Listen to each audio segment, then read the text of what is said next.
بسم اللہ الرحمن الرحیم۔ تمام سامعین کو حسنین خان کا خلوص برا سلام۔ میں ہوں حسنین خان اور آپ دیکھ رہے ہیں 14 ستارے یوٹیوب چینل۔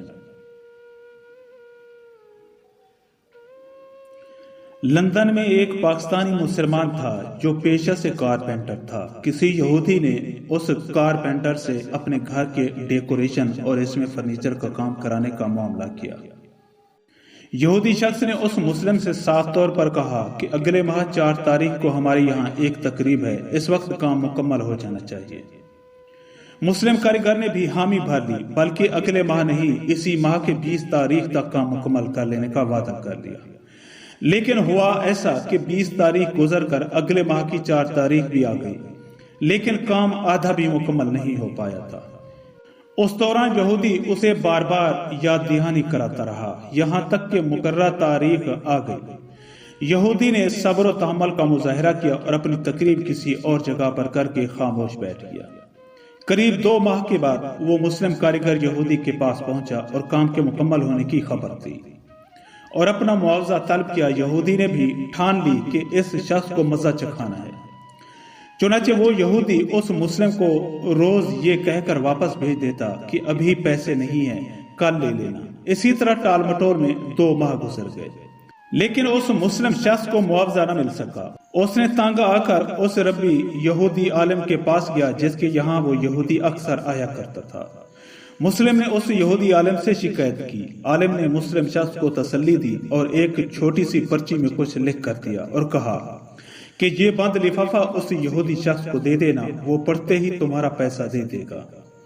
ایسا ہی ہوا، جیسے ہی اس یہودی نے اپنے ربی کی تحریر پڑھی، فوراً اس مسلمان کو اس کا پیسہ دے دیا اور اس سے معافی مانگی، ساتھ ہی اس پرچہ پر شکریہ لکھ کر اسی مسلمان کی معرفت اپنے ربی کے پاس بھیج دیا۔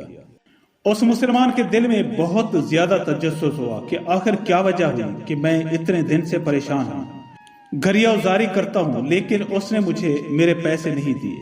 اور اب اس چھوٹی سی پرچی کو پڑھ کر اس نے فوراً پیسے دے دیے۔ آخر اسے پڑھنا چاہیے کہ اس میں کیا لکھا ہے۔ اس نے جب پرچی کھولی تو اس میں یہ لکھا تھا کہ تمہارے اندر مسلمان کی عادت کب سے پیدا ہو گئی؟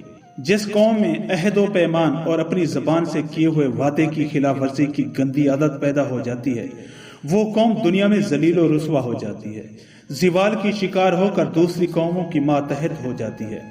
پھر نہ تو اس کو اقتدار مل پاتا ہے اور نہ عزت و عظمت، بلکہ اس پر ایسے بندوں کو مسلط کر دیا جاتا ہے جن کے پاس طاقت ہوتی ہے، اقتدار ہوتا ہے، حکومت و سلطنت ہوتی ہے، اور یہ مسلط قوم اسے سخت سزا دیتی ہے۔ کیا تم بھی مسلمانوں کی طرح اپنی عزت و عظمت، سلطنت و اقتدار، حکومت و سیاست اور غلبہ و بلندی کو ختم کرنا چاہتے ہو؟ یہ پڑھ کر اس مسلمان کے قلب و ضمیر پر ایسی چوٹ لگی کہ وہ منہ تکتا رہ گیا اور اسے خود پر اور اپنی قوم کی زبوں حالی پر ماتم کرنے کے علاوہ کچھ سمجھ میں نہیں آیا۔ معزز دوستو، ہم امید کرتے ہیں کہ آپ کو ہماری یہ ویڈیو اچھی لگے۔ اگر آپ کو ہماری یہ ویڈیو اچھی لگے تو پلیز آپ ہمارے چینل کو سبسکرائب اور اس ویڈیو کو لائک ضرور کیجیے۔ اب ہمیں اپنی اگلی ویڈیو تک کے لیے اجازت دیجیے، اس دعا کے ساتھ کہ اللہ پاک آپ کو اپنی حفظ و امان میں رکھے۔ اپنا بہت زیادہ خیال رکھیے گا۔ شکریہ، خدا حافظ۔